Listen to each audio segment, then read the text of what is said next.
రక్తమిచ్చిన తండ్రి, ప్రాణమిచ్చిన తండ్రి, సర్వేశ్వరా నీకే స్తుతి, సర్వము నీదే ప్రభు, ఆధారము ఆశ్రయము నీవే నా యేసు.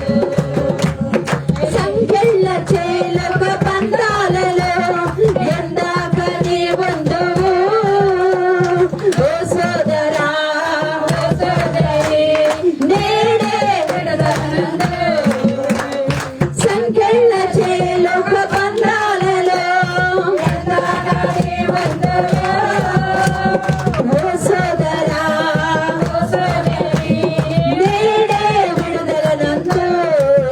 నన్ను కన్నా తండ్రి, నన్ను కొన్నా తండ్రి, రక్తమిచ్చిన తండ్రి, ప్రాణమిచ్చిన తండ్రి, నన్ను కన్నా తండ్రి, నన్ను కొన్నా తండ్రి, రక్తమిచ్చిన తండ్రి, ప్రాణమిచ్చిన తండ్రి, సర్వేశ్వరా నీకే స్తుతి, సర్వము నీకే ప్రభు, ఆధారము ఆశ్రయము నీవే నా యేసు, నీవే నా యేసు,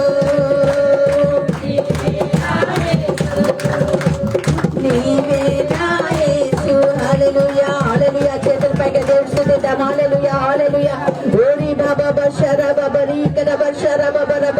హల్లెలూయా హల్లెలూయా హల్లెలూయా హల్లెలూయా. చేతుల పైకి ఎత్తి దేవుని స్తుతించు. హల్లెలూయా హల్లెలూయా హల్లెలూయా హల్లెలూయా హల్లెలూయా హల్లెలూయా. రెండు చేతుల పైకి దేవుని స్తుతించు. హల్లెలూయా హల్లెలూయా హల్లెలూయా. సర్వం సమర్పించి దేవుని స్తుతించు. హల్లెలూయా హల్లెలూయా హల్లెలూయా హల్లెలూయా. చిన్న చిన్న గొర్రె పిల్లలము, కాపరివై మము కాయము, అమ్మా నాన్న అన్నీ నీవై ఆదరించి సేద తీర్చుము. చెప్తావా? చిన్న చిన్న గొర్రె పిల్లలము, కాపరివై నన్ను కాయము,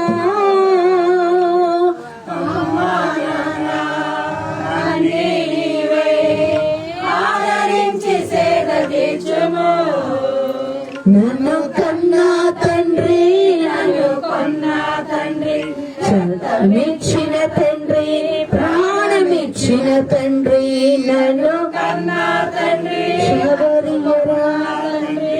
రక్తమిచ్చిన తండ్రి, ప్రాణమిచ్చిన తండ్రి, సర్వేశ్వరా నీకే స్తుతి, సర్వము నీదే ప్రభు,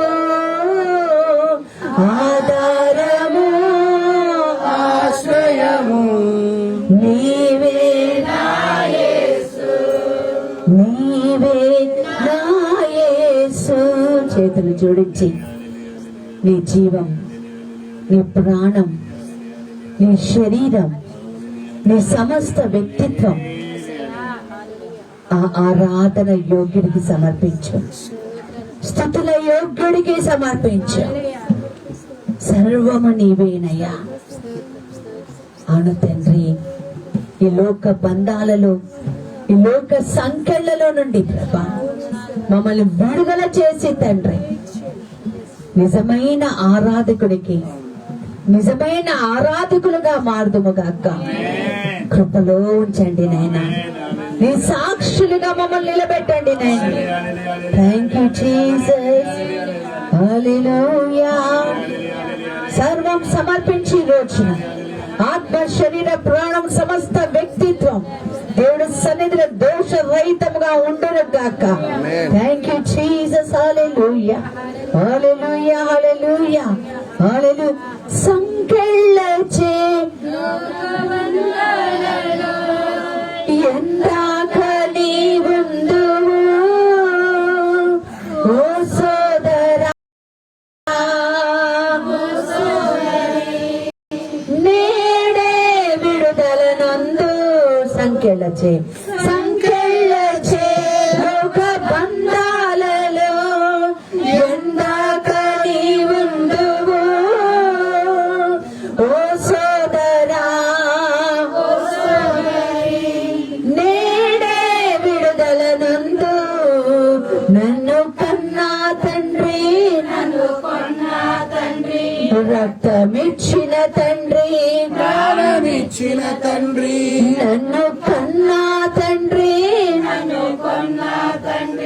రక్తమిచ్చిన తండ్రి, ప్రాణమిచ్చిన తండ్రి, సర్వేశ్వరా నీకే స్తుతి.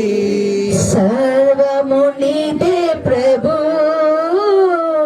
ఆధారము ఆశ్రయము నీవే, నీవే, నీవే. దేవుణ్ణి ఆరాధించడానికి, దేవుని స్తుతించడానికి ఆటంకంగా ఉన్న మన ప్రతి బలహీనత ప్రభు సన్నిధిలో సమర్పించుకుందాం. కావచ్చు మాటల ద్వారా, చూపుల ద్వారా, ప్రవర్తన ద్వారా, నడవడిక ద్వారా దేవుడికి ప్రియం లేనివి ఈరోజు ఏమైనా చేశావేమో దేవుడి సన్నిధిలో యేసయ్యా నన్ను క్షమించు ప్రభు. నీతిమంతురాల్ని కాదు ప్రభా, అయ్యా జారుతున్నాను ప్రభా, కూలబడిపోతున్నాను ప్రభా, ఏది మాట్లాడకూడదు అదే మాట్లాడుతున్నాను ప్రభా, ఏది చెయ్యకూడదు అదే చేస్తున్నాను ప్రభా, ఎలా ప్రవర్తించకూడదు అలాగే ప్రవర్తిస్తున్నాను తండ్రి. అయ్యా ప్రభా, దుష్టుల మార్గం నుండి నన్ను దూరం చేయనన్నా, నీకు ప్రియమైన బిడ్డగా ఈ రోజు నన్ను మార్చు ప్రభా. నీ జీవితాన్ని సమర్పిస్తావా? వచ్చే ముందు కూడా ఎవరితోటన్నా గొడవ పడ్డావేమో, మనసులో ఏదో భారం పెట్టు కదా వచ్చావేమో. థ్యాంక్ యూ లార్డ్, హల్లెలూయా. ప్రభు ఈ రోజు నీతో చెప్తున్నాడు, లోకమంతటికి నువ్వు అర్థం కాదేమో, కానీ దేవుడికి నువ్వు అర్థం అవుతున్నావు. ఆయన న్యాయవంతుడు, ఆయన న్యాయంగా తీర్పు చెప్పువాడు. హల్లెలూయా, థ్యాంక్ యూ జీసస్, హల్లెలూయా, హల్లెలూయా. రాజులు మనకెవరు లేరు, శూరులు మనకెవరు, చెప్పండి పెట్టు చెప్తాము. రాజులు మనకెవరు లేరు, శూరులు మనకెవరు లేరు, సైన్యములకు అధిపతి అయినా యెహోవా మన అండ, సైన్యములకు అధిపతి అయినా యెహోవా మన అండ. గ్లోరీ గ్లోరీ చెప్పలేదు. యుద్ధము యుద్ధము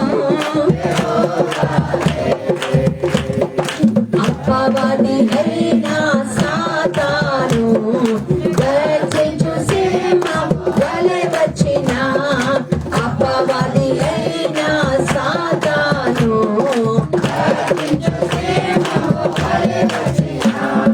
యూదా గోత్రపు సింహమైనా యేసయ్యా మన అండ. ఆమేన్. యేసయ్యా మన అండ. యుద్ధము యెహోవాదే, యుద్ధము యెహోవాదే. చెప్పండి కొట్టు. శోభబరియరా ఎరికో గోడలు అడ్డు వచ్చిన, ఎర్ర సముద్రము ఎదురైనా, ఎరికో గోడలు అడ్డు వచ్చిన, ఎర్ర సముద్రము ఎదురైనా, ఎరికో గోడలు అడ్డు వచ్చిన, ఎర్ర సముద్రము ఎదురైనా, గోడలు అడ్డు వచ్చిన, ఎర్ర సముద్రము ఎదురైనా, అద్భుత దేవుడు మనకుండగా భయమేలా మనకింకా, అద్భుత దేవుడు మనకుండగా భయమేలా మనకింకా. యుద్ధము చెప్పడగట్టు. శివబవరీయ యుద్ధము. Yes, Lord. వ్యాధులు మనలను పడదోసిన, బాధలు మనలను కృంగదీసిన, వ్యాధులు మనలను పడదోసిన,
ప్రతి యుద్ధం, నీ ప్రతి పోరాటం ఆర్థికమైనదా, ఆరోగ్యపరమైనదా, సంఘపరమైనదా, కుటుంబపరమైనదా, పిల్లల సమస్య, ఏ యుద్ధం యెహోవాదే.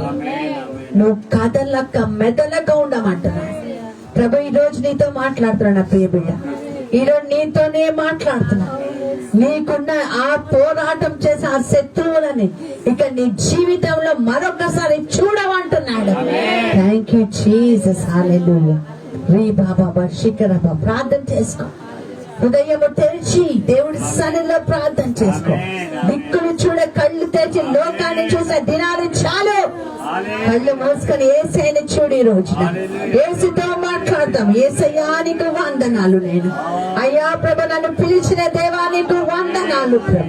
నువ్వు మాట్లాడే దేవుడవనైనా ప్రభ, మా బిడ్డలుగా నీ బిడ్డలుగా మమ్మల్ని మార్చండి నైనా. మేము ఎవరి వద్దకు వెళ్ళగలము నైనా. మా ఆధారము నీవే, మా ఆశ్రయము నీవే, మా కొండ కోన అన్ని నువ్వే నైనా ప్రభ. నీవు లేక మేము ఏమి లేము నైనా. నువ్వు లేక మా ఉనికే లేదు యేసయ్యా. కళ్ళు మూసుకొని దేవుని చూడు, కళ్ళు మూసుకొని యేసయ్యని చూడు. యుద్ధము యెహోవాదే, యుద్ధము యెహోవాదే. నీ ప్రతి పోరాటంలో నువ్వు ఆర్థికంగా, ఆరోగ్యపరంగా, అనారోగ్యపరంగా ఏ పోరాటాలు నీ శరీరంలో, నీ ఆత్మలో, నీ ప్రాణంలో చేస్తున్నావు ప్రభు అంటున్నాడు, సమస్త భారాన్ని, యావత్తు చింతని నాపై మోపు. నిన్ను గురించి శ్రద్ధ వహించు దేవుడా. నిన్ను గురించి ఆలోచిస్తున్నాను అంటున్నాడు ప్రభు. నేను పనికి పూనుకున్న వల్ల ఎవరు నన్ను ఆటంకపరచగలడు అంటున్నాడు. Thank you Jesus. Thank you lord. Hallelujah, hallelujah. Thank you Jesus. Thank you lord. Hallelujah. స్తోత్రం, స్తోత్రం, స్తోత్రం. దేవుడికి నీ జీవితాన్ని సమర్పించు, యేసయ్యకి సమర్పించుకో. ఎన్నాళ్ళు ఉంటావు అలా? ఎన్నాళ్ళు నామకార్థ క్రైస్తవురాలుగా ఉంటావు? ఎన్నాళ్ళు నీ సాక్ష్యం యేసయ్య ప్రవచనముగా మారును గాక.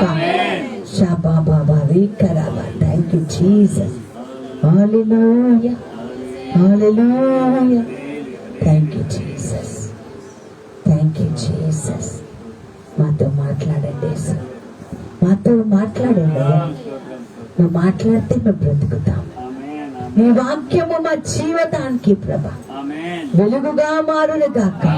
మా చీకటి బ్రతుకులకు వెలుగునొచ్చిన గాక. Thank you Jesus. Thank you Jesus. నిన్నే నిన్నే నమ్ముకున్నానయ్యా, నీవే నీవే నా రాజువయ్యా. చెప్తావా? నిన్నే నిన్నే కొలుతోనయ్యా, నీవే నీవే నా రాజువయ్యా. యేసయ్యా, యేసయ్యా, యేసయ్యా.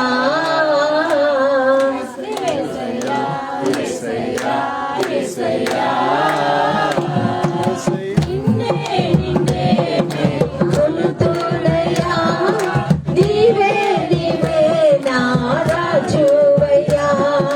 నిన్నే నిన్నే కొలుతోనయ్యా, నీవే నీవే నా రాజువయ్యా. యేసయ్యా, యేసయ్యా,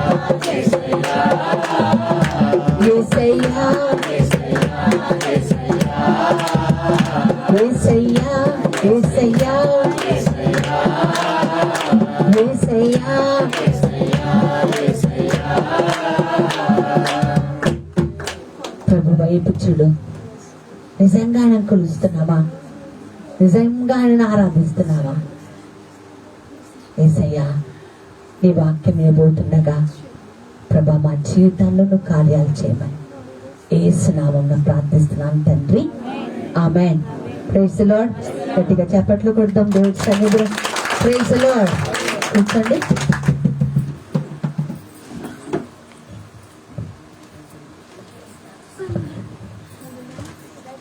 ఈరోజు యోనా వాక్యం చెప్తారు. ఒక చిన్న వాక్యం చెప్పి ఒక 2 నిమిషాలు మరి యోనాకి సమయం ఇచ్చేద్దాం. Praise the lord. Hallelujah, hallelujah, hallelujah, hallelujah. అపోస్తల కార్యాలు 1వ అధ్యాయం 8వ వచనం. పరిశుద్ధాత్మ దేవుడు ఈ నా హృదయంలో పెట్టిన మాట. అపోస్తల కార్యాలు 1వ అధ్యాయం 8వ వచనం చదవండి. 1వ అధ్యాయం 8వ వచనం. ఆయనను పరిశుద్ధాత్మ మీ మీదకి వచ్చినప్పుడు మీరు శక్తిని పొందుతారు. కనుక మీరు యెరూషలేములో యూదయ సమరయ దేశమంతటా కూడా భూదిగంతముల వరకు సాక్షులై ఉండాలి. Praise the Lord. అలాగే ఒక్కొక్కసారి మన జీవితం తొంగి చూసుకుంటే సాక్ష్యం చెప్పాలంటే బాధ కదా. ఏం సాక్ష్యం చెప్తాం కదా. ఈ రోజు లేచి నిలబడి ఒక సాక్ష్యం చెప్తాం. ఏసే నాకు స్వస్థపరిచాడు, ఏసే నాకు ఈ అద్భుతం చేశాడు. ఒక గంట తర్వాత మళ్ళీ ఒక తెలియని ఒక ప్రమాదంలో ఉండిపోతుంటాం. కానీ బైబిల్ ఏం చెప్తుందో తెలుసా? సాక్ష్యం చెప్పాలంటే ఎవరు సహాయం చేయాలి? పరిశుద్ధాత్మ దేవుడు. సో పరిశుద్ధాత్మ దేవుడు మనకు సహాయం చేస్తే మన సాక్ష్యము అందరిలో బలంగా ఉంటదట. Praise the Lord. ఒక చిన్న వ్యక్తి ఉన్నాడు పరిశుద్ధ గ్రంథంలో, చిన్నోడు కాదు పెద్దోడే, ఇర్మియా అన్న ప్రవక్త. ఇర్మియా అన్న ప్రవక్తకి ఎంత కష్టం వచ్చిందంటే, చిన్నప్పటి నుంచి నేను చెయ్యను అంటాడు దేవుడితోటి, నువ్వే చెయ్యాలంట. నాకు నత్తి, నేను మాట్లాడలేను, వేరే నాకు భయం అంటే నేను మాట్లాడిస్తా కదా అంటాడు. సో ఇర్మియా బాలుడనేగా నేనంటే నో నీతో మాట్లాడిస్తా. ప్రజలు అతను మాట్లాడుతుంటే అస్సలు ఇష్టపడలే. ఒక్క వాక్యం చదివి నేను ముగిస్తాను. ఇర్మియా గ్రంథం 20వ అధ్యాయం 7, 8, 9 వచనం. ఇర్మియా గ్రంథం 7, 8, 9 వచనాలు. ఈ రోజు ఎవరో హృదయంలో ఏముందిలే, ఇంకేంటి జీవితం, ఎట్లా ఉన్నది అట్లానే ఉంటుంది కదా అని ఆలోచిస్తున్నామేమో. కానీ దేవుడు ఈ రోజు మనకి చెప్తున్నమాట. ఇర్మియా గ్రంథం 20వ అధ్యాయం 7, 8, 9 వచనాలు. నీవు నన్ను ప్రేరేపింపగా నీ ప్రేరేపణకు లోబడి తిని. నువ్వు నాకు ప్రేరణ కలిగిస్తున్నావు, నువ్వు నాకు ఇన్స్పిరేషన్ ఇస్తున్నావు, నువ్వు నాతో మాట్లాడుతున్నావు. నేను కూడా ప్రార్థన ప్రారంభించినప్పుడు ఏం చెప్తాను? ఈరోజు పరిశుద్ధాత్మ దేవుడు నాతో మాట్లాడాడు అని చెప్తాను కదా. ఇర్మియా కూడా అంటున్నాడు, నువ్వు నాకు ప్రేరేపించగా, చదవమ్మా, లోబడి తిని, నేను లోబడి తిని, నువ్వు బలవంతము చేసి నన్ను గెలిచితివి. నేను దినమెల్లా నవ్వుల పాలైతిని. ఏమవుతున్నాడంట? ఆయన వాక్యం చెప్తుంటే ఏమవుతున్నాడంట? ఈ రోజు నువ్వు గుడికి వస్తే ఆ ప్రార్థన చేసుకున్నా, బయట వాళ్ళు అదే చేస్తున్నారేమో. ఏంటమ్మా ఊరికైనా ప్రార్థన అంటే ఏం జరుగుతుంది జీవితంలో?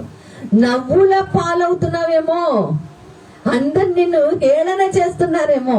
చదవమా. ఇర్మియా ప్రవక్తకే తప్పలేదు, చదువు. అందరూ నన్ను ఎగతాళి చేస్తారు. నాకున్న పరిస్థితిని బట్టి కావచ్చు, నాకున్న సమస్యను బట్టి కావచ్చు, నాకున్న ఆరోగ్యాన్ని బట్టి కావచ్చు, నాకున్న మరి ఇంటి సిచ్యుయేషన్, కుటుంబపరమైన సమస్యలు బట్టి కావచ్చు, అందరూ నన్ను ఎగతాళి చేస్తున్నారు. ఏలనగా నేను పలుకున్నప్పుడల్లా, ఆయన సాక్ష్యం ఇచ్చినప్పుడల్లా, ఆయన మాట్లాడుతున్నప్పుడల్లా బలాత్కారం జరుగుతున్నది. ఏం జరుగుతుందంట? బలాత్కారం జరుగుతున్నది, దోపిడి సొమ్ములా జరుగుతున్నది. కానీ ఎలుగెత్తి చాటింపవలసి వచ్చెను దినమెల్లా యెహోవా మాటకు నాకు అవమానమునకు అసహాయమునకు హేతువులాయెను. నాకు నేను మాట్లాడుతుంటే నాకు అవమానం, నేను మాట్లాడుతుంటే నాకు నన్ను ఏడిపిస్తున్నారు, అవహేళన చేస్తున్నారు, ఎగతాళి చేస్తున్నారు. ఏంది ఇదే నా జీవితం అని మాట్లాడుతున్నారు. ఏం జరిగింది? దేవుడు నమ్ముకున్నావు, ఏం జరిగింది నీకు అని అవమానపరుస్తున్నారట. ఎవరిని? ఇర్మియా ప్రవక్త. అప్పుడు ఏం జరిగింది? చదవమ్మా. ఆయన పేరు నేను ఎత్తను, ఆయన నామను బట్టి ప్రకటించను. అప్పుడు డిసైడ్ అయిపోయాను అనమాట, ఇంకా వద్దులే బాబా, నీతో వద్దు, నాకు నీ పేరు ఎత్తితే నాకు అవమానం వస్తుంది, నిన్ను నమ్ముకున్నాను, నాకు ఈ సమస్య వచ్చింది, ఇంకా నీ పేరు ఎత్తను అని డిసైడ్ అయిపోతున్న సమయంలో ఏం జరిగిందంటమా చదువు. అది నా హృదయంలో అగ్ని వలె ఉండును. నేను ఎప్పుడైతే నేను ఇంకా మాట్లాడను అని అనుకున్నాను, దేవుడు వాక్యం ఏందంట, చెప్పండి కదా గట్టిగా, హల్లెలూయా, నీ సాక్ష్యము ఈ రోజు అగ్నిగా మారునుగాక. హల్లెలూయా. ప్రపంచం నేను అవమానిస్తుండొచ్చు, ఎగతాళి చేస్తుండొచ్చు, ఎప్పుడు అనారోగ్యమైనా, ఎప్పుడు సమస్యలైనా, ఇంకా బాగుపడే రోజు లేదా అని లోకం అంటుందేమో. సాక్ష్యం చెప్పకుండా సైలెంట్ గా మారావేమో, మౌనంగా ఉన్నావేమో. బైబిల్ చెప్తుంది ఆయన మాట మన హృదయంలో అగ్నిలాగా ఇంకేంటి మండుచు ఆ. నా ఎముకలలోనే ఊయబడినట్లున్నది. నేను ఓర్చి విసికి ఉన్నాను చెప్పక మానలేదు. చాలు. Praise the lord. హల్లెలూయా. ఈ రోజు దేవుడు నా హృదయంలో పెట్టింది ఏంటంటే, మన ఏ స్థితిలో అయినా ఆయన సాక్ష్యంగా ఉండాలి. Praise the Lord. పని మనిషిగా జరిగింది సిరియా పట్టణంలో నయమాన్ ఇంట్లో. పని మనిషి నీకు మాట్లాడగలరా? ఈ కాలంలో మాట్లాడుతున్నారులే జనాలు. ఆ కాలంలో పనులు చేసుకోవాలి, బయటనే అంట్లు బట్టలు అన్ని బయట చేసుకొని బయట ఉంచి బయటకు వెళ్ళిపోవాలి. ఇప్పుడంటే ఇళ్లలో లోపలికి పిలుస్తున్నారు జనాలు, అవునా కదా? పని మనిషి ఇంట్లో ఉండే సిరియా రాజు నయమానికి ఏమైంది? కుష్ఠరోగం వచ్చింది. ఒక మాట అంటుంది యజమానులతో, ఏమంటుంది? ఏలినవాడు ఆ ప్రవక్త దగ్గరికి వెళ్తే ఎంత బాగుండు. ఒక పని మనిషి తనలో మాట్లాడుకుంటూ ఆమెతో అంటుంది, ఆయన చాలా బాగా చేస్తాడు. ఒక సింగిల్ వర్డ్, ఒక్క మాట సిరియా దేశాన్ని దేవుడు మార్చేశాడు. కోటమ్మ బస్తీ మారాలా? నీ మాట ద్వారా, నీ జీవితం ద్వారా ఈ ప్రాంతం అంతా యేసు నామంలో మారునుగా. ఆశ్చర్య కార్యాలు డివైన్ టచ్ మినిస్ట్రీస్ ద్వారా యేసు చేస్తాడు. ఆమేన్. నమ్ముతే గట్టిగా చెప్పండి కొట్టాలి. హల్లెలూయా, హల్లెలూయా. చిన్న మందాన్ని భయపడాల్సిన అవసరం లేదు. దేవుడు గొప్ప కార్యాలు మన జీవితంలో చేయం కాక, నోరు తెరిచి మనం దేవుడు సాక్ష్యం చెప్పినప్పుడు అప్పుడు పాపం జోలికి చాలా తక్కువ పోతాం. Praise the lord. తప్పుడు మాటలు పోము, అవిశ్వాసపు మాటలకి దూరంగా జరుగుతాం. Praise the lord. ఫోన్ చేసి ఒకరు చెప్పారు, నిమ్స్ హాస్పిటల్లో దేవా సీరియస్ గా ఉన్నాడని చెప్పాడు. నాకు ఆ విషయం తెలుసు. స్వామికి ఫోన్ చేస్తే ఒక మాట అన్నాడు, బాగైపోతాడమ్మా. Praise the lord. చెప్పట్లు కొడతాం దేవుడికి. హల్లెలూయా. పరిస్థితిని తారుమారు చేయగలడు మన సాక్ష్యం. Praise the lord. హల్లెలూయా. నీ సాక్ష్యం ఏముంది? ఎలా ఉంది? ఎలాంటి సాక్ష్యంతో ఉన్నావు? నీ సాక్ష్యపు మనసు నీకుందా? దేవుడు ఈరోజు మనల్ని అడుగుతున్నాడు, నిలబడు. దేవుడు సాక్షిగా నిలబడు. గొప్ప కార్యాలు జీవితంలో జరుగును గాక. Praise the Lord. చెప్పండి కొట్టి ఏమంటుంది మా మధ్యలో దేవుడు ఒక వాక్యాన్ని విని ఈరోజు ప్రైజ్ ది లార్డ్ వాక్యం వినేది చిన్న ప్రార్థన చేసుకుందాం. పరిశుద్ధుడైన దేవా ప్రభువా, నీకు వందనాలు. మాట్లాడే దేవా, నువ్వు మాట్లాడుతుండగా వినగలిగిన చెవులు, గ్రహించగలిగిన హృదయం, స్పందించగలిగిన జీవితం మాకు దయచేయమని యేసు నామమున ప్రార్థించి వేడుకుంటున్నాం తండ్రి. ఆమేన్.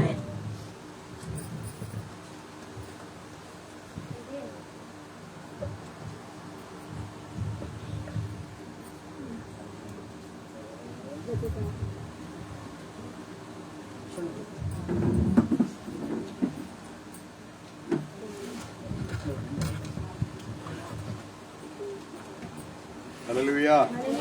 దేవునికి స్తోత్రం. హల్లెలూయా. అందరు బాగున్నారా? ఎవరికి చూడట్లేదు.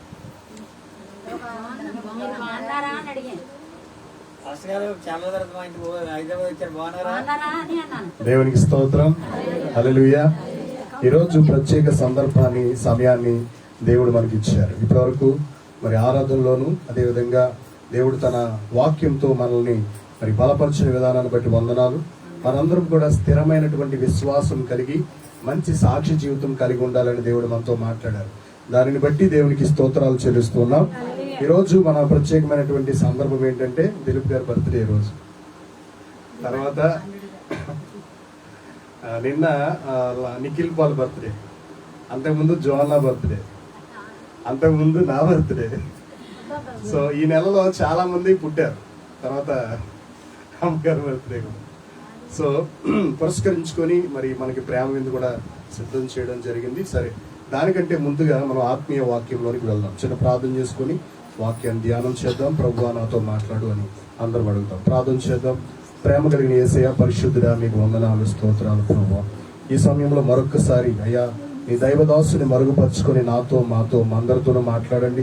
వినగలిగిన చెవులు, గ్రహించగలిగినటువంటి హృదయాలు, స్పందించగలిగినటువంటి జీవితాలు అందరికీ దయచేయండి. అయ్యా నీ దైవదాసుని మరుగుపరుచుకొని నీవే మాతో మాట్లాడమని, ఇవి మాట్లాడితే మేము బ్రతుకుతాం ప్రభు. మా జీవితాల్లో కార్యం చేయమని యేసు నామములో ప్రార్థన చేయుచున్నాము తండ్రి.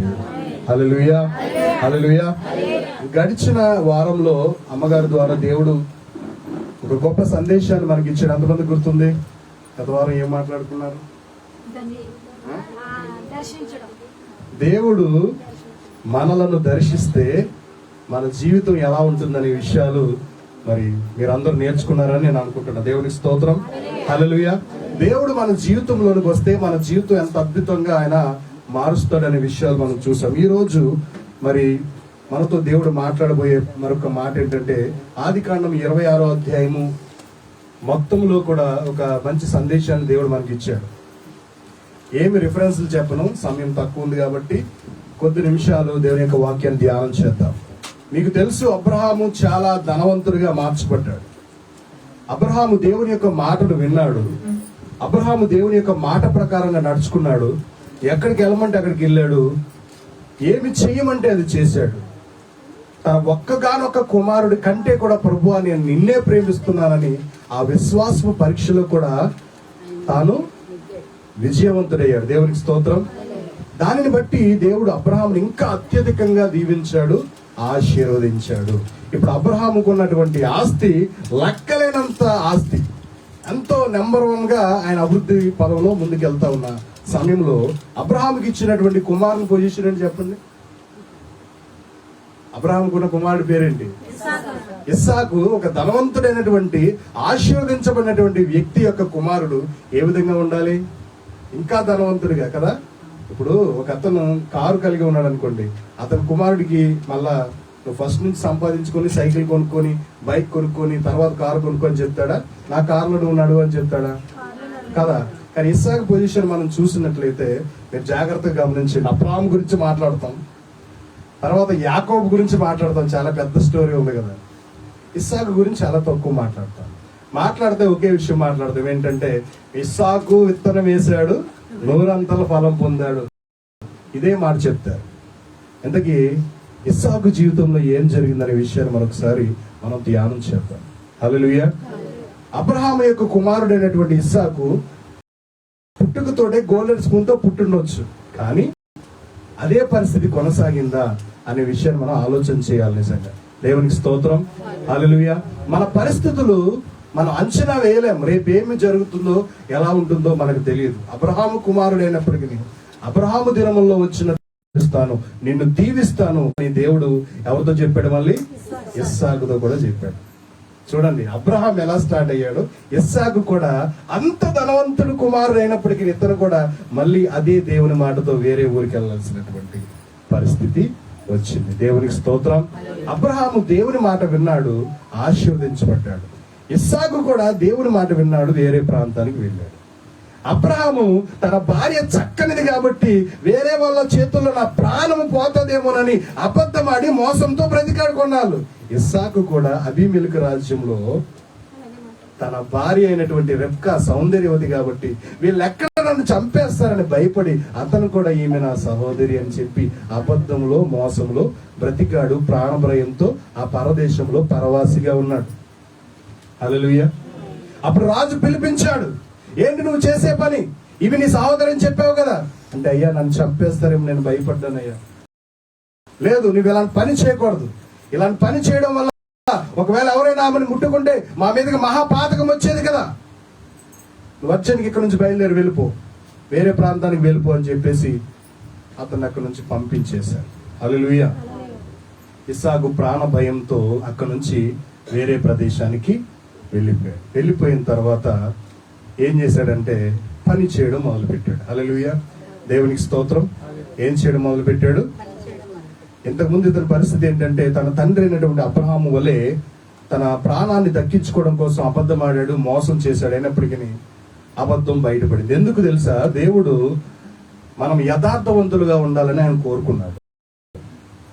10 ఆజ్ఞల్లో చిన్న ఆజ్ఞ కదా అబద్ధం ఆడొద్దు అనేది. ఏం పర్లేదు, మన పరిస్థితిని బట్టి అబద్ధం ఆడితే ఏం కాదులే అని మీరు అనుకోవద్దు. మొదటి ఆజ్ఞకి ఎంత ప్రాధాన్యత ఉన్నదో చిన్న ఆజ్ఞ అయిన దానికి కూడా ఆయన ఏది చిన్న ఆజ్ఞ కాదు. అబద్ధం ఆడకుండా ఉండడం అనేది మామూలు విషయమా? అసలు మీ వల్ల అవుతుందా? నరహత్య చేయకూడదంటే ఏమో, దొంగతనం చేయకూడదంటే ఏమో, కానీ అబద్ధం అనేది నీ జీవితంలో ప్రతి క్షణం నిన్ను శోధిస్తూనే ఉంటుంది. అవునా కాదు? అది చిన్నది కాదు. హల్లెలూయా. అబద్ధం ఆడినప్పుడు దేవుడు ఏం చేశాడు తెలుసా? ఒక అభద్రతా భావంలోనికి, భయంలోనికి, ప్రాణభీతిలోనికి ఇస్సాకు వెళ్ళిపోయాడు. దేవునికి స్తోత్రం. హల్లెలూయా, హల్లెలూయా. తర్వాత దేవుడు వేరే ప్రాంతానికి వెళ్ళమన్నప్పుడు అక్కడికి వెళ్ళి ఏం చేశాడంటే విత్తనం వేసి వ్యవసాయం చేయడం ప్రారంభించాడు. ఎవరో? ఎలాంటి పరిస్థితుల్లో? కరువు పరిస్థితుల్లో, వేరే దేశంలో పరవాసిగా ఉంటూ ప్రాణభయంతో బిక్కుబిక్కుమంటున్నటువంటి జీవితంలో ఇస్సాకు ఏం చేశాడు? వ్యవసాయం చేయాలని ప్రార్థన చేసుకుని దేవుని యందు విశ్వాసంతో వ్యవసాయం చేయడం ప్రారంభించాడు. ఆ సంవత్సరము అబ్రహాము కుమారుడైనటువంటి ఇస్సాకు దేవుని యొక్క చిత్తంలో అమర్చబడి ప్రార్థనా జీవితాన్ని కలిగి, భయభక్తులు కలిగి వ్యవసాయాన్ని ప్రారంభించాడు. ఆ సంవత్సరము 100 ఫలాన్ని పొందుకున్నాడు. దీనిపైన మనం చాలా ప్రసంగాలు విన్నాం.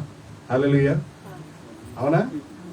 అంచెలంచెలుగా, క్రమక్రమంగా దేవుడు అతన్ని ఆశీర్వదించాడు. అతను వ్యవసాయం చేసి అభివృద్ధి పొందాడు. కానీ అక్కడ రాయబడిన మాట ఎంత తెలుసా? ఆ సంవత్సరం అతను 100 ఫలాన్ని పొందాడు. వ్యవసాయం చేయాలంటే ప్రధానంగా ఏం కావాలండి? వ్యవసాయం చేయాలంటే సారవంతమైన భూమి కావాలి. ఆ భూమికి సరి అయినటువంటి సదుపాయాలు, నీటి సదుపాయం ఉండాలి. దేవునికి స్తోత్రం. హల్లెలూయా. ఎంత ధనవంతుడైనప్పటికీ, ఎంత ఆశీర్వదించబడినప్పటికీ శత్రువులు అనే వాళ్ళు చాలా మంది అబ్రహాముకు ఉన్నారు. అబ్రహాము తవ్వించిన ప్రతి బావిని కూడా ఈ ఫిలిస్తీన్లు ఏం చేశారు తెలుసా? మొత్తం పూడ్చివేశారు. వ్యవసాయం చేయడానికి వీలు లేనటువంటి పరిస్థితుల్లో, వాటర్ ప్రాబ్లం ఉన్నటువంటి పరిస్థితుల్లో ఇస్సాకు ఏం చేశాడంటే ఆ బావిలు తిరిగి తవ్వించడం కోసం ప్రయాసపడ్డాడు. దేవునికి స్తోత్రం. హల్లెలూయా. దీనిని మీ జీవితంతో మీరు కన్వర్ట్ చేసుకోండి. మీ జీవితంలో మీరు చేసే ప్రయత్నాల గురించి మీరు అవగాహన కలిగి ఉండాలి. మొదట ప్రయత్నం చేసినప్పుడు, ఏదైనా చిన్న పని చూసినప్పుడు కానీ, లేకపోతే భవిష్యత్తులో ముందుకెళ్దామని ప్రయత్నం చేసినప్పుడు కానీ ఏదైనా ఆటంకం ఎదురైతే మనం ఏం చేస్తాం? దానిని విడిచిపెట్టి వెనక్కి వెళ్ళిపోతాం. అవునా కదా?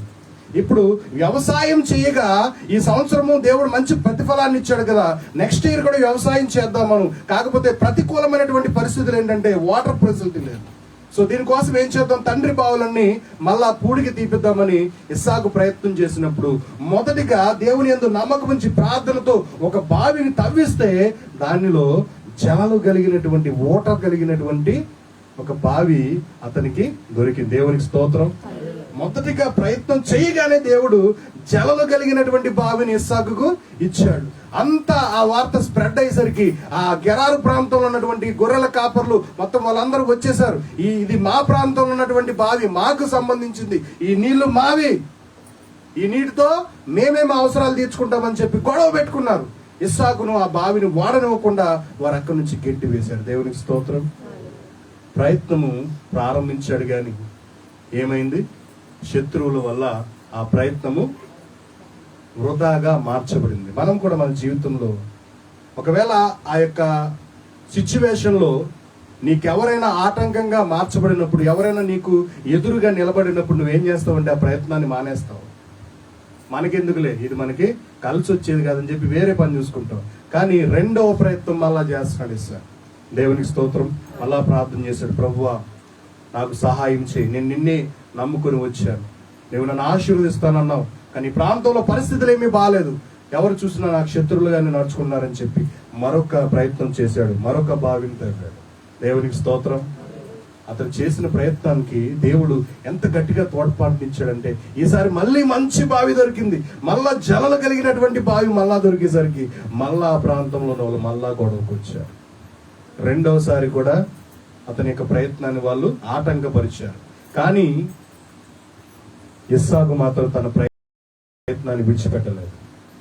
నువ్వు మొదట ప్రార్థన చేసినప్పుడు నీకు అనారోగ్యము తగ్గకపోతే నువ్వేం చేస్తావు? వెంటనే డాక్టర్ దగ్గర పరిగెడతావు. ఒకవేళ డాక్టర్ దగ్గరికి వెళ్ళాక కూడా తగ్గలేదనుకో మళ్ళా దేవుని దగ్గరికి వస్తావు. అది కామనే.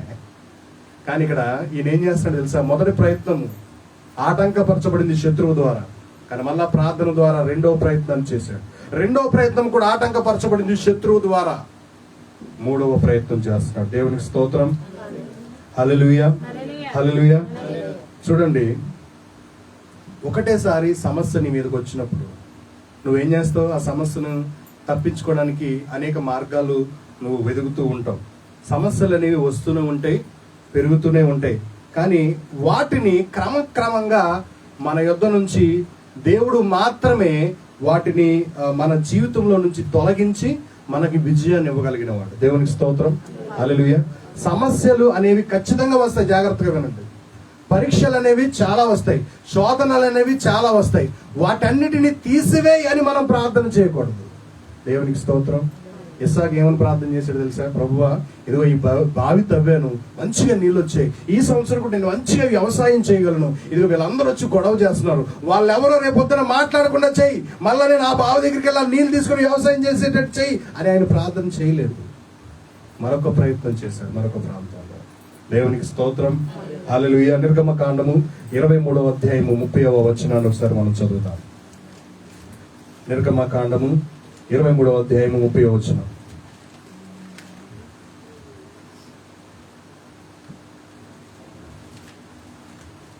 నీవు అభివృద్ధి పొంది ఆ దేశమును స్వాధీనపరుచుకున్న వరకు క్రమక్రమముగా వారిని నీ యొద్ద నుండి వెళ్ళగొట్టుదును. దేవునికి స్తోత్రం. హల్లెలూయా.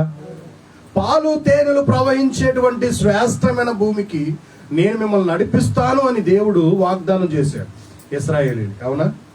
ఆ పాలు తేనెలు ప్రవహించే దేశము అనేది ఆల్రెడీ అందులో చాలా మంది జీవిస్తూ ఉన్నారు. 7 జాతుల వారు, 7 అన్య జాతుల వాళ్ళు అందులో జీవిస్తూ ఉన్నారు. అర్థమవుతుందమ్మా? వాళ్ళని నేను అక్కడి నుంచి పంపించి ఆ దేశాన్ని మీకు స్వాధీనం చేస్తాను అని చెప్పాడు. ఎలా? దేవుడు తెలుసుకుంటే క్షణంలో అంత అయిపోయి వాళ్ళందరూ మాయమైపోయి వీళ్ళు వెళ్ళిపోయి ఆ ప్రాంతాన్ని స్వాధీనం చేసుకోవచ్చు. కానీ అలా కాదు. దేవుడు తన ప్రణాళికలో మనందరం కూడా క్రమక్రమంగా అభివృద్ధి చెందాలని కోరుకుంటాడు. అదే విధంగా నీ జీవితంలో ఉన్నటువంటి సమస్యలను కూడా క్రమంగా ఆయన తొలగించి నీకు నీ జీవితాన్ని పూర్తి అభివృద్ధి పథంలో నడిపించాలని దేవుడు ఆశపడుతున్నాడు. దేవునికి స్తోత్రం. హల్లెలూయా. ఇప్పుడు ఆ కానాను ప్రాంతాన్ని స్వాధీనం చేసుకోవడానికి అమోరీయులు, పెరిజ్జీయులు, యెబూసీయులు ఇంకా చాలా మంది ఉన్నారు. వాళ్ళందరినీ దేవుడు ఒకటే యుద్ధము వాళ్ళ మీద ప్రకటించి వారందరినీ సంహరించేసి వీళ్ళకి ఇచ్చేవచ్చుగా. అలా చేయలేదు ఆయన. అంచెలంచెలుగా ముందు వీళ్ళని, తర్వాత వాళ్ళని, తర్వాత వాళ్ళని, అలా 1 by 1 యెహోషువ నాయకత్వంలో వారందరినీ జయింప చేసి ఆ ప్రాంతాన్ని వాళ్ళకి దేవుడు పూర్తిగా స్వాధీనం చేశాడు. దేవునికి స్తోత్రం. హల్లెలూయా. ఈ రోజు ఇస్సాకు జీవితంలో వీళ్ళు శత్రువులుగా ఆటంకపరుస్తూ ఉన్నాడు. అయినప్పటికీ ఇస్సాకు మాత్రం ప్రభువా వీరిపైన నాకు విజయాన్ని అని ప్రార్థన చేయలేదు, మరొక ప్రయత్నం చేశాడు. దేవునికి స్తోత్రం. హల్లెలూయా. ఆయన చేసినటువంటి మరొక ప్రయత్నాన్ని మనం చూద్దాం. మీరు తీసారా? 26వ అధ్యాయము ఆదికాండము 19వ వచనాన్ని ఒకసారి చదవండి.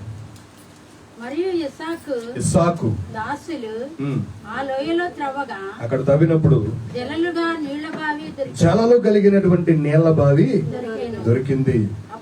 అప్పుడు గెరారు కాపరులు వచ్చి వాళ్ళతో గొడవ పెట్టుకున్నారు, వదిలేసాడు.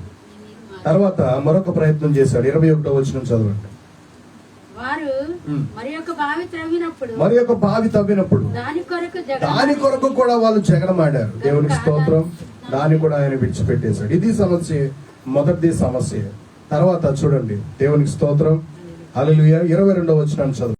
తోడుగా ఉన్నప్పుడు నేను ఏం చేస్తుంది బావి, నా మొదటి ప్రయత్నం, నాకు దీంట్లోనే డెవలప్మెంట్ కావాలి, నాకు ఎవరు శత్రువులుగా ఉండడానికి వీల్లేదు, వాళ్ళందరూ నాశనం చేయని ప్రార్థన చేయలేదు. రెండవ ప్రయత్నం చేశాడు. రెండవ ప్రయత్నంలో కూడా ఈ శత్రుముఖ మళ్ళీ ఆయన్ని చుట్టుముట్టు పెట్టి జగడబడినప్పటికీ ఆయన తన ప్రయత్నాన్ని మానకుండా, దేవునికి ప్రార్థన చేయడం మానకుండా మూడో ప్రయత్నాన్ని చేసినప్పుడు దేవుడు ఏం చేశాడు తెలుసా? మీకు first chance, second chance, third chance అంటారు కదా, ఇది ఇక్కడే 3వ ప్రయత్నంలో దేవుడు ఏం చేశాడు? తన శత్రువులే లేకుండా చేసి పడేశాడు. దేవునికి స్తోత్రం, హల్లెలూయా. ఈసారి ఇంకా ఎక్కువ శ్రేష్టమైనటువంటి నీటినిచ్చేటువంటి బావిని దేవుడు ఇస్సాకుకు ఇచ్చాడు. అప్పుడు ఇస్సాకు చూస్తున్నాడు, వేరే ఎవరైనా వస్తారా, గొడవ పెట్టుకుంటారు. ఎవరూ రాలేదు. అప్పుడు ఇస్సాకుతో దేవుడు మాట్లాడాడు. దేవునికి స్తోత్రం. అప్పుడు ఇస్సాకు గ్రహించాడు, అంటే నా శత్రువు నుంచి దేవుడు నాకు ఎడమ కలగ చేశాడు. దేవునికి స్తోత్రం, హల్లెలూయా. అందుకని ఈ బావికి నేను ఒక పేరు పెడతాను. ఏమిటా పేరు? రెహబోత్ అని పేరు పెట్టాడు. దేవునికి స్తోత్రం, హల్లెలూయా. ఏమని పేరు? రెహబోత్ అనే పేరు పెట్టాడు. అంటే అర్థం ఏంటో తెలుసా? నా శత్రువుల నుంచి దేవుడు నాకు ఈ ఎడమ కలగ చేసి నన్ను ఆయన సురక్షితమైనటువంటి హస్తాలలో ఆయన క్షేమంగా నన్ను ఉంచుకున్నాడు. నేను అభివృద్ధి పరచబడే క్రమంలో దేవుడు దాని యొక్క తోడ్పాటు నాకు అందించాడని చెప్పి ఆయన రెహబోత్ అనేటువంటి యొక్క పేరును పెట్టాడు. దేవునికి స్తోత్రం. ఇప్పుడు ఏమైంది? సమస్య సమాధానముగా మార్చబడింది. హల్లెలూయా. ప్రాబ్లం ఏమైపోయింది? సొల్యూషన్ గా మారిపోయింది. ఎప్పుడు? దేవుని నమ్ముకున్నప్పుడు, దేవుని వైపు చూసినప్పుడు. నీ సమస్య ఏదైనా, ఉదయం లేచినది మొదలుకొని మనకు అనేకమైన సమస్యలు ఉంటాయి. చాలా మందికి ఆర్థికంగా సమస్య. వాళ్ళ ప్రాబ్లం ఏంటి? అప్పులు చాలా ఉన్నాయి, తినడానికి సరిపడా జీతం లేదు, పోషించుకోవడానికి పరిస్థితులు సహకరించట్లేదు, అప్పు చేయాల్సినటువంటి అవసరము, కానీ పాత అప్పులు కట్టలేనటువంటి పరిస్థితి. అయ్యా, ఈ సమస్య నుంచి నాకు విడుదల కావాలని ప్రార్థన చేస్తూనే ఉంటారు. ఆ రోజు వండుకుంటారు, తింటారు, మళ్ళీ సాయంత్రం పడుకుంటారు, అదే ప్రాబ్లంతో పడుకుంటారు. మళ్ళీ పొద్దున్న లేసరికి పరిస్థితి మారిపోద్దా? మళ్ళా రేపు కూడా అదే పరిస్థితి. దేవునికి స్తోత్రం. నీ పరిస్థితి తారుమారు చేయడానికి నీ జీవితంలో మనుషులు నీ సహకారాన్ని అందిస్తారో లేదో తెలియదు, కానీ దేవుడు మాత్రం ఖచ్చితంగా నీకు సహాయాన్ని చేస్తారు. దేవుని స్తోత్రం. మీలో ఎంతమంది వేకువజామునే లేచి దేవుని సన్నిధిలో మొరపెట్టేవాళ్ళం? ఉదయాన్నే లేచి దేవుని సన్నిధిలో గోచాడే వాళ్ళు. సమస్య దొరకని, సమాధానం దొరకనటువంటి పరిస్థితిలో దేవుడు సమాధానాన్ని ఇవ్వడానికి ఉదయాన్నే లేచి నువ్వు చేసే ఆ శ్రేష్టమైన ప్రార్థనలో దేవుణ్ణి ఖచ్చితంగా విచారిస్తాడు. దేవునికి స్తోత్రం, హల్లెలూయా. నేను మొన్న సాక్ష్యం అన్నాను, చాలా చిన్న సాక్ష్యమే, కానీ చాలా స్ఫూర్తినిచ్చిన సాక్ష్యం. ఒక పాస్టర్ గారికి ఒక ఆవిడ ఎప్పుడు ఫోన్ చేస్తుంది, ఎప్పుడు ఫోన్ చేసి అయ్యా ప్రార్థన చేయండి, ప్రతిరోజు ఫోన్ చేస్తుంది, ప్రార్థన చేయండి, ప్రార్థన చేయండి. ఆయన ఏమో ప్రతిరోజు చేస్తుంది, ఎందుకు ఈవిడ ఒక రోజు చేసిన చాలంటే ప్రతిరోజు చేస్తుంది, ప్రతిరోజు ప్రార్థన చేయించు. ఆవిడ ప్రాబ్లం ఏంటి ఈయనకి తెలుసు, ఆవిడ పరిస్థితి ఏంటి ఈయనకి బాగా తెలుసు. అయినా ఈ రోజు కూడా ఫోన్ చేసిన, అయ్యా ప్రార్థన చేయండి. అమ్మా దేనికోసం? అదే దాన్ని క్యాన్సర్ కోసమే కదమ్మా, చేస్తున్నాను కదా, నిన్న చేశాను కదా అంటే, లేదండి ఈ రోజు కూడా చేయండి ప్రార్థన. ఇసుక్కుంటానే, సనుక్కుంటాను, కొనుక్కుంటానే ప్రార్థన చేసి ఆయన ఫోన్ పెట్టేసేవాడు. ఈయన ఉదయాన్నే 3 గంటలకు లేచి ప్రార్థన చేయడం అలవాటు. ఆ 3 గంటలకు కూడా ఈయన ఫోన్ వచ్చిందంట, పొద్దున్నే 3. ఏమ్మా ఏంటి ఈ టైంలో ఫోన్ చేసావు? నేను మెలకుగా ఉన్నానని నీకు ఎవరు చెప్పారండి? అయ్యగారు మీ ఫోన్ ఆన్లైన్ చూపిస్తుందండి, వాట్సాప్, అందుకే చూసి ఫోన్ చేశానండి, మీతో పాటుగా ప్రార్థనలో ఏకీభవిస్తామని. అమ్మా ఈ సమయంలో కూడా నన్ను ప్రార్థన చేసుకునేవా? నీ కోసం చేస్తానులే, నేను చేయడమే కాదు నువ్వు కూడా చేసుకో, అదిగో దేవునికి స్తోత్రాలు చెప్పు, నేను కూడా ప్రార్థన చేసుకుంటాను. ఫోన్ కట్ చేశాడు. ఆయన అలా ఇసుక్కుంటూ ఉన్నాడు. చాలా రోజులు ఇలా గడుస్తూ ఉన్నప్పుడు ఈ ఉదయం కూడా ఈవిడ ఎందుకు హింసిస్తుంది దేవా, ఏంటి నాకు ఈవిడిని శోధకురాలుగా పెట్టావని చెప్పి ప్రార్థన చేసుకున్నాడు. ఈయన కూడా తర్వాత రోజు నుంచి ఆవిడ ఫోన్ చేయడం మానేస్తుంది. ఇప్పుడు దాకా ఈవిడ ఫోన్ నెంబర్ వస్తేనేమో ఇసుకుపోయి పాస్టర్ గారు, తర్వాత రోజు ఫోన్ రాకపోయేసరికి ఈయన గుండెల్లో బాధకి ఈవిడ చనిపోయిందేమో, ప్రభువా నన్ను క్షమించిన ఆయన. ఆవిడ ప్రార్థన చేయమంటే నేను ఇసుకుపోయాను. ఇప్పుడు ఆవిడ పరిస్థితి ఎలాగుందో నాకు తెలియదు, దయచేసి ఆవిడ ఒకవేళ చనిపోయింటే నన్ను క్షమించు. ఎందుకో తెలుసు, ఆయనకి భయం వేసింది. ఇశ్రాయేల్ ప్రజలు దేవుని మీద ఇసుక్కున్నప్పుడు, ఆ 40 సంవత్సరాలు ఇసుక్కుని గొనుక్కుని సనుక్కున్నప్పుడు దేవుడు వాళ్ళు ఏం చేశాడు? కానాను ప్రాంతానికి పంపించాడు. అయ్యా నా పరిస్థితి ఏంటి ఇప్పుడు?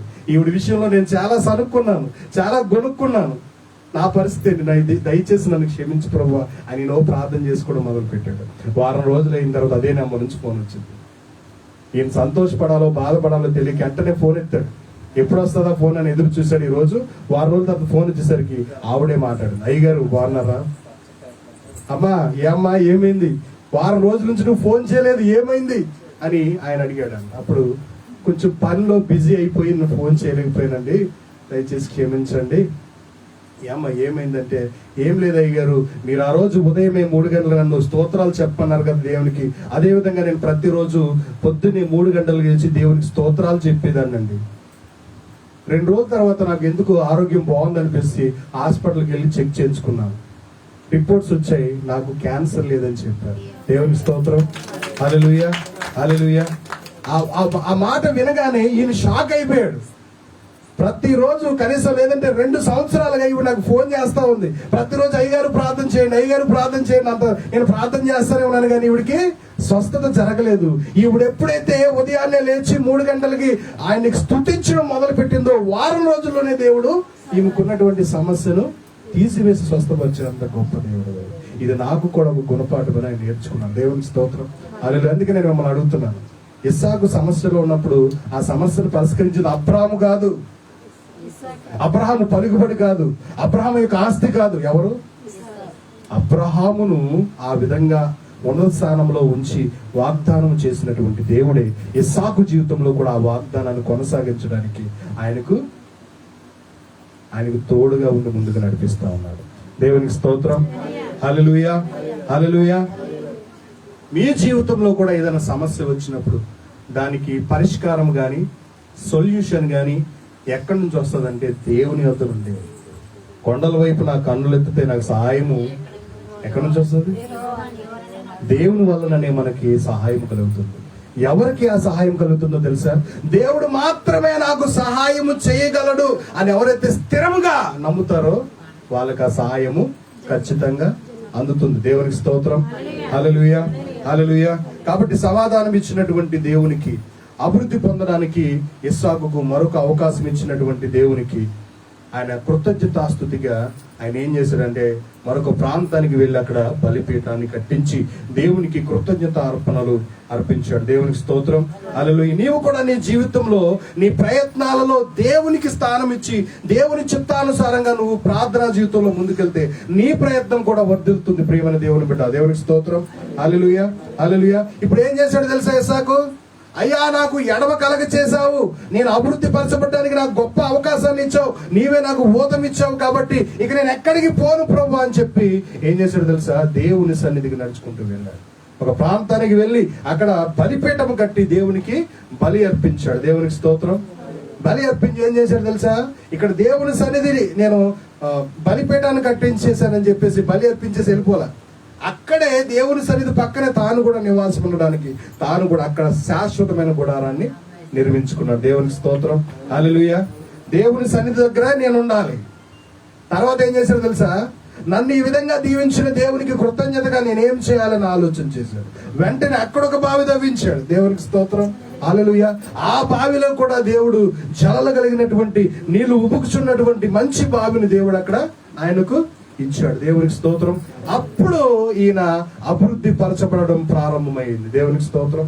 క్రమక్రమంగా చూడండి, ఎలాంటి పరిస్థితుల్లో నుంచి, రాజు చేతిలో నుంచి భయంకరంగా ఆయన ప్రాణం భీతితో వేరే ప్రాంతానికి పరిగెత్తుకొని వచ్చి అక్కడ బావి తవ్వించి వ్యవసాయం చేయనప్పుడు ఆ ఊరు వాళ్ళతో గొడవ పెట్టుకొని వేరే ఊరికి వెళ్ళి అక్కడ బావి తవ్వించినప్పుడు అక్కడ గొడవలు పెట్టుకొని ఒక స్థిరమైనటువంటి మనస్తత్వం లేక భయంతో వణుకుతో ఆయన ఉంటూ వేరే చోటకు వచ్చి అప్పుడు బావిని తవ్వించినప్పుడు దేవుడు అతనికి సమాధానం కలుగజేసినప్పుడు ఇంకా వేరే ప్రయత్నం చేయలేదు. ఏం చేశాడు? వెంటనే ప్రభువా, నాకు నువ్వు ఇచ్చినటువంటి ఈ గొప్ప స్థితిని బట్టి నీ కృతజ్ఞతాస్తుతులని అక్కడే ఆయన బలిపీఠం కట్టించి దేవుని సన్నిధి కట్టించి దేవుని యొక్క ఇంటి పక్కనే తన యొక్క ఇంటిని నిర్మించుకొని అక్కడ ఒక బావిని తవ్వించి అక్కడ ఆయన అభివృద్ధి పరచబడడం మనం చూస్తూ ఉన్నాం. దేవునికి స్తోత్రం. కొంతమంది దేవుడు ఇచ్చినటువంటి గొప్ప తలాంతులు ఉపయోగించుకుని అభివృద్ధి పరచబడిన తర్వాత, ఆశీర్వదించబడిన తర్వాత వీళ్ళు ఏం చేస్తారు? దేవుని సన్నిధికి రావడం మానేస్తారు. కానీ ఇస్సాకు అలా చేయలేదు. తనకు క్షేమాన్ని కలగ చేసిన దేవునికి నేను ఏమైనా చేయాలని చెప్పి అక్కడ దేవుని మందిరాన్ని కట్టించాడు. అక్కడ తాను గుడారాన్ని కట్టుకున్నాడు. అక్కడ ఒక బావిని తవ్వించాడు. ఆ ప్రాంతాన్ని అభివృద్ధి పరిచాడు. ఎంతలా అభివృద్ధి పరచబడ్డాడంటే రాజు దగ్గర నుంచి పారిపోయి వచ్చినటువంటి, రాజు దగ్గర నుంచి ఆ ప్రాంతం నుంచి వేరే ప్రాంతానికి వచ్చేసినటువంటి ఇస్సాకు ఇప్పుడు ఈ ప్రాంతంలో సురక్షితంగా క్షేమంగా క్రమంగా అభివృద్ధి పొందుతూ ఉంటే, ఇప్పుడు ఈయన ఒక్క రాజు దగ్గర నుంచి వచ్చాడు కదా, ఆ రాజు ఇంకొక ఇద్దరు రాజులు కలిసి 3 రాజులు ఇప్పుడు ఇస్సాకు దగ్గరకు వచ్చారంట. దేవుని స్తోత్రం, హల్లెలూయా. ఇస్సాకు నివాసం ఉన్నటువంటి ఆ ప్రదేశానికి వచ్చి ఇస్సాకుతో వీళ్ళు మాట్లాడుతున్నారు. ఏమన్నా తెలుసా? అయ్యా, నీవు క్రమంగా అభివృద్ధి పొందుతూ నువ్వు మాకంటే మహాబలవంతుడిగా మార్చబడ్డావు. నీ దేవుడు నీకు తోడుగా ఉన్నాడు కాబట్టి నువ్వు ఇంతలా అభివృద్ధి పొందావు. కాబట్టి ఇదిగో మాకు భయం వేస్తుంది నిన్ను చూస్తుంటే. అందుకే నీతో ఒక ప్రమాణం చేసుకోవడానికి మేము వచ్చాం. నువ్వెంత అభివృద్ధి పరచబడిన, ఎంత ఆశీర్వదించబడినా మా జోలికి రాకుండా ఉంటామని, మాకేమీ హాని చేయకుండా ఉంటామని మాకు ఒక్క ప్రమాణం చెయ్యయ్యా, మమ్మల్ని బ్రతకనివ్వయ్యా అని చెప్పి 3 రాజులు ఇస్సాకు దగ్గరకు వచ్చి ప్రమాణం చేసుకోవడానికి వచ్చారు. దేవునికి స్తోత్రం. ఆ రోజు అదే రాజు దగ్గర ఈ ఇస్సాకు అనే అతను ప్రాణభయంతో అబద్ధం చెప్పి మోసం చేసి అతను పొమ్మంటే పోయాడు.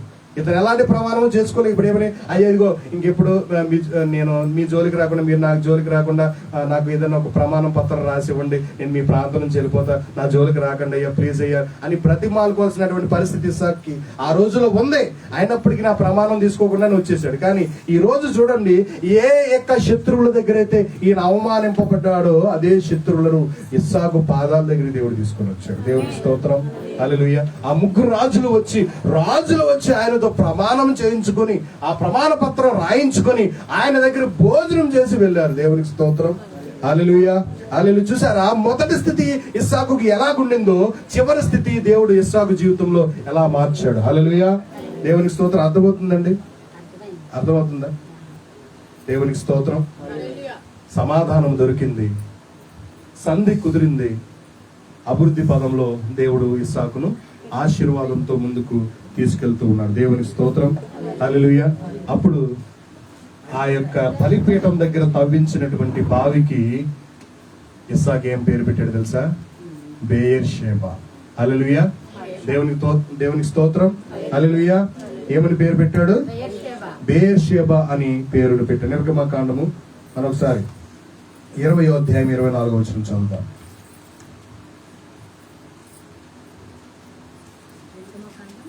20వ అధ్యాయము 24వ వచనం. నిర్గమకాండము 20వ అధ్యాయం 24వ వచనం. ఎందుకు ఇస్సాకు జీవితంలో ఇలా జరిగింది?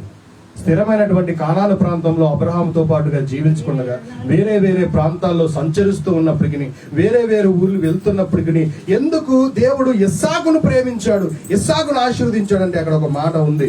నిర్గమకాండం 20:24. మట్టి బలిపీఠమును నా కొరకు చేసి దాని మీద నీ దహన బలులను, సమాధాన బలులను, నీ గొర్రెలను, నీ ఎద్దులను అర్పింపవలెను. నేను నా నామమును జ్ఞాపకార్థంగా ఉంచు జ్ఞాపకార్థముగా ఉంచు ప్రతి స్థలములో నీ యొద్దకు వచ్చి నిన్ను ఆశీర్వదించెదను. దేవునికి స్తోత్రం. హల్లెలూయా. నా నామమునకు జ్ఞాపకార్థముగా నువ్వు ఏ ప్రదేశంలో అయితే ప్రతిష్ఠ చేసి ప్రార్థన చేసి నువ్వు అడుగుతావో ఆ ప్రతి ప్రదేశంలోనికి నేను వచ్చి నిన్ను ఆశీర్వదిస్తాను. హల్లెలూయా. అదే ప్రదేశం అయ్యింది. నీ జీవితంలో నీ ప్రతి పరిస్థితుల్లోనూ నీకెక్కడైతే ఓటమి ఎదురైందో, ఎక్కడైతే అపజయం ఎదురైందో, ఓటమి అంటే, అపజయం అంటే, నీకు స్వస్థత కావాలి, నీకు మంచి ఆరోగ్యం కావాలి, నువ్వు అనారోగ్యంతో బాధపడుతూ ఉన్నావు, నువ్వు ఓటమి అంచుల్లో ఉన్నట్టే. అలాంటి పరిస్థితుల్లో దేవుడు నీ వద్దకు రావడానికి రెడీగా సిద్ధంగా ఉన్నాడు. నువ్వు చేయాల్సిందల్లా ఆ యొక్క పరిస్థితిని, ఆ యొక్క స్థలాన్ని దేవునికిచ్చి, ప్రభువా నువ్వు ప్రార్థన చేస్తే ఆయన అక్కడికి వచ్చి నిన్ను, నీ యొక్క పరిస్థితిని మారుస్తాడు. దేవునికి స్తోత్రం. హల్లెలూయా. ఇస్సాకు ఉన్న ప్రతి పరిస్థితుల్లో అతనికి ఏమన్నా శాంతి, సమాధానం, నెమ్మది దొరికిందా? ప్రతి చోట గొడవలే, ప్రతి చోట కలహమే, ఎక్కడికి వెళ్ళినా సమాధానం లేదు. కానీ ఇస్సాకు చేసిన పని ఏంటో తెలుసా? ఆ ప్రాంతంలో ఆయన ప్రార్థన చేశాడు. హల్లెలూయా. ఆ ప్రాంతంలో దేవునికి బలిపీఠం కట్టి ఆయన ప్రార్థన చేశాడు. కాబట్టి అక్కడికి దేవుడే దిగి వచ్చి అతన్ని ఆశీర్వదించాడు. నీ యొక్క పరిస్థితుల్లో కూడా, నువ్వు చేసే ప్రతి ప్రయత్నంలో కూడా దేవుడు నీకు అభివృద్ధిని, ఆశీర్వాదాన్ని ఇవ్వాలంటే ఆ ప్రదేశంలో, ఆ ప్రాంతంలో, ఆ పరిస్థితుల్లో నుండి నువ్వు దేవునికి మొరపెట్టడం నేర్చుకోవాలి. మరీ ముఖ్యంగా వేకువజామునే లేచి నువ్వు మొరపెట్టడం నేర్చుకోవాలి. శక్తివంతమైనటువంటి ప్రార్థన అది.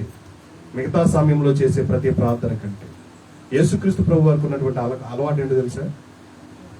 ప్రభు వారు ఎక్కడికి వెళ్ళి వచ్చామంటే, నేను వేకువజామునే ఇంకా చీకటి ఉండగానే నేను వెళ్ళి తోటలో ప్రార్థన చేసుకుని వచ్చాను. దేవునికి స్తోత్రం. పెందల కడనే లేచి వేకువజామునే ఇంకా చీకటి ఉండగానే మనం ఏం చేయాలి? లేచి ప్రార్థన చేయాలి. మీరు తోటల్లోనికి ఎక్కడికో వెళ్ళవసరంలా, నీవున్న స్థలంలోనే నీవు లేచి నీ యొక్క జీవిత భాగస్వామి ఒకవేళ ఒప్పుకుంటే అతను కూడా లేపి మీ ఇద్దరు కలిసి ప్రార్థన చేయండి. మీ పరిస్థితులు తలక్రిందులు అయిపోతాను అన్నాడు. దేవునికి స్తోత్రం. ఒకవేళ ఆయన నిన్ను ఆటంకపరిచి నేను లేగలేను అంటే విడిచిపెట్టేసే ప్రాబ్లం లేదు. నువ్వు ప్రార్థన చేయి. నీ ప్రార్థన అతన్ని ప్రార్థనలోనికి నడిపిస్తుంది. మీ ఇద్దరి ప్రార్థన నీ కుటుంబాన్ని ఆశీర్వాదంలోనికి నడిపిస్తుంది. దేవునికి స్తోత్రం. హల్లెలూయా. గలతీయులకు రాసిన పత్రిక 3వ అధ్యాయం 9వ వచనం చదువుదాం. గలతీయులకు రాసిన పత్రిక 3వ అధ్యాయం 9వ వచనం. ఇస్సాకు జీవితంలో చేసిన దేవుడు నా జీవితంలో చేస్తాడా అనే ఒక సందేహం నీకుంటే దేవుడు నీతో నాతో మాట్లాడుతున్నాడు. ఏమని మాట్లాడుతున్నాడు అంటే, కాబట్టి విశ్వాస సంబంధులే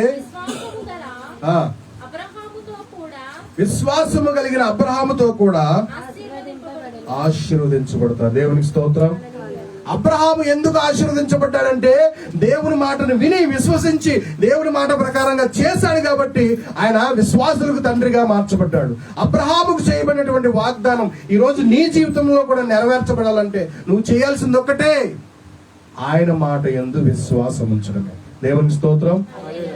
ఇస్సాకును బట్టి కాదు నీకు ఆ వాగ్దానము నీ జీవితంలో నెరవేర్చబడాలంటే అబ్రహామును బట్టి కూడా కాదు, నీవు యేసుక్రీస్తునందు విశ్వాసం ఉంచిన నీ విశ్వాసాన్ని బట్టి. దేవునికి స్తోత్రం. హల్లెలూయా. అదే గలతీ పత్రిక 3వ అధ్యాయం 13వ వచనం చివరిగా చదువుకొని మనం ముందు కార్యక్రమం మళ్ళీ చదవం. ఆత్మను గూర్చినటువంటి వాగ్దానము విశ్వాసము వలన మనకు లభించినట్లు అబ్రహాము పొందినటువంటి ఆశీర్వచనము క్రీస్తు యేసు ద్వారా అన్యజనులకు కలుగుటకై క్రీస్తు మన కోసము శాపమై మనలను ధర్మశాస్త్రం యొక్క శాపము నుండి విమోచించెను. దేవునికి స్తోత్రం. హల్లెలూయా. అబ్రహాముకు దేవుడిచ్చినటువంటి వాగ్దానము ఇస్సాకు జీవితంలో ఎందుకు నెరవేర్చాడు? అదే విధంగా అబ్రహాము వలె అన్యులమైన మనము కూడా యేసుక్రీస్తు యందు విశ్వాసం ఉంచడం వల్ల మన జీవితంలో కూడా ఆయన వాగ్దానాలను నెరవేర్చుతాడు. ఇస్సాకు ఏ విధంగా అయితే ప్రతి స్థలంలో ప్రార్థన చేసి తన పరిస్థితిని దేవునికి సమర్పించి దేవుని నుండి క్రమక్రమంగా అభివృద్ధి పొందాడు, మనం కూడా ప్రతి పరిస్థితిలో దేవుని యొక్క ప్రార్థన సహకారంతో మనం కూడా ఏం చేయాలంటే క్రమక్రమంగా అభివృద్ధి పొందుతాం. సమస్య అనేది ఒకటేసారి వస్తుందేమో, జాగ్రత్తగానండి. సమస్య అనేది ఒకటేసారి వచ్చి నీ మీద పడిపోతుంది. కానీ పరిష్కారము, నీ యొక్క ఆత్మీయ జీవితంలో ఎదుగుదల, అభివృద్ధి ఇవన్నీ క్రమక్రమంగా వస్తాయి. ఒకటే రాత్రి కోటీశ్వరుడు అయిపోతే నీకు తేడా ఏమైనా తెలుస్తుందా? క్రమంగా నువ్వు ఎదుగుతూ ఉంటే నువ్వు నేర్చుకున్నటువంటి అనుభవాల ద్వారా మళ్ళా ఆ పూర్వ స్థితిలోనికి నువ్వు వెళ్ళవు, ఇంకా ఉన్నతమైన స్థితిలోనికి నువ్వు వెళ్తావు. జలప్రలయం వచ్చింది మీకు తెలుసు కదా. జలప్రలయం వచ్చిందా? ఎలా వచ్చింది? సడన్ గా వచ్చేసింది. 40 రోజులు ప్రచండంగా వర్షం కురిసింది, అవునా కదా? పెద్ద సమస్య భూమి మీదకి వచ్చింది. ఊపిరి కలిగిన ప్రతి జీవి, ప్రతి జీవరాశి చనిపోయింది, అవునా కదా? ఇప్పుడు దేవుడు భూమిని రిస్టోరేషన్ చేయడానికి, భూమిని మళ్ళా ఫలింప చేయడానికి ఆయన ఏం చేశాడు? ఒకటేసారి నీళ్ళ వెళ్ళిపో అంటే ఆ నీళ్ళు వెళ్ళిపోతాయి కదా. దేవుడు తలుచుకుంటే ఏదైనా జరుగుతుంది. సముద్రాన్ని గద్దించాడు, నిమ్మలం అయిపోయింది. ఆకాశాన్ని గద్దించాడు, అంతే. దేవుడు ఏం చేస్తే సడన్ గా జరిగిపోతుంది, అంతే. కానీ దేవుడు ఏం చేశాడు తెలుసా? భూమిని రిస్టోరేషన్ చేయడానికి ఆ నీళ్లు క్రమంగా ఇంకిపోయేలా చేశాడు. తర్వాత పచ్చిక వచ్చేలా చేశాడు, అవునా? తర్వాత చెట్లు ఫలించేలా చేశాడు. అప్పుడు నోవాహు కుటుంబాన్ని భూమి మీదకి తీసుకుని వచ్చి మీరు ఫలించి అభివృద్ధి పొందని అని చెప్పాడు. దేవునికి స్తోత్రం. హల్లెలూయా. సమస్య ఒకటేసారి వచ్చేసిన, సమస్య అంచెలంచెలుగా వచ్చిన దేవుడు నీకు సమస్యలు, ఆ యొక్క సమస్య నుంచి విడిపించే మార్గంలో మాత్రం క్రమంగా నీ జీవితంలో అప్లై చేసి నిన్ను ముందుకు తీసుకుని వెళ్తాడు. దేవునికి స్తోత్రం. హల్లెలూయా. హల్లెలూయా. కాబట్టి నీ ప్రాబ్లం ఏదైనా, నీ సమస్య ఏదైనా, నీ పరిస్థితి ఏదైనా, దేవుడు క్రమంగా అంచెలంచెలుగా నిన్ను అభివృద్ధిలోనికి తీసుకుని వస్తాడు. కాకపోతే నువ్వేం చేయాలంటే ఆ ప్రతి సమయంలో కూడా నీవు దేవునితో నీ సంబంధాన్ని, సహవాసాన్ని, విశ్వాసంలో ముందుకు కొనసాగించేవాడిగా ఉండాలి. దేవునికి స్తోత్రం.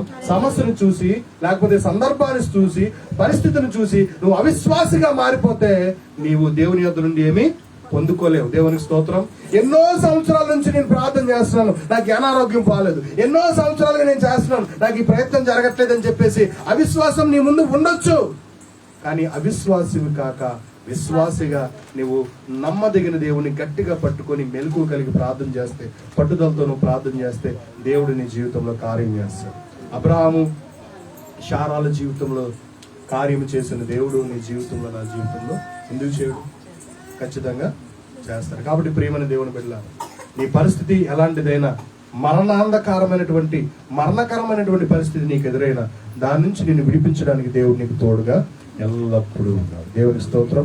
ఇమ్మానుయేలు దేవుడు అంటే అర్థం ఏంటంటే దేవుడు మనకి తోడుగా ఉంటాడు. ఎల్లప్పుడూ దేవుడు మనకు తోడుగా ఉంటాడు. మనమే దేవుడి నుంచి దూరంగా వెళ్ళిపోతాం. కాబట్టి ప్రియమైన దేవుడి బిడ్డలారా, ఈ రోజు దేవుడు నీ జీవితంలోనికి వస్తే, దేవుడు నిన్ను దర్శిస్తే ఏ విధంగా నీ జీవితం మార్చబడుతుంది అనేటువంటి అంశాన్ని ప్రారంభించిన మనం ఈ రోజు ఇస్సాకు జీవితంలోంచి ఒక సాక్ష్యాన్ని మనం చూసాం. అమ్మగారు ఇందాక చెప్పారు, నీ సాక్షి జీవితం ఎలా ఉండాలి. హల్లెలూయా. ఇస్సాకుని ఇన్స్పిరేషన్ గా తీసుకుని, ప్రభువా ఇస్సాకులో నన్ను కూడా మార్చు. ఇలాంటి పరిస్థితుల్లో నుంచి నువ్వు ఏ విధంగా అయితే ఇస్సాకును లేవనెత్తి అభివృద్ధి పరిచావు, ఆశీర్వదించావు, నన్ను కూడా అలా మార్చున్నారని ప్రార్థించాను. దేవుడి వాక్యం మనందరి వినికిడిలో దీవించును గాక. ఆమేన్.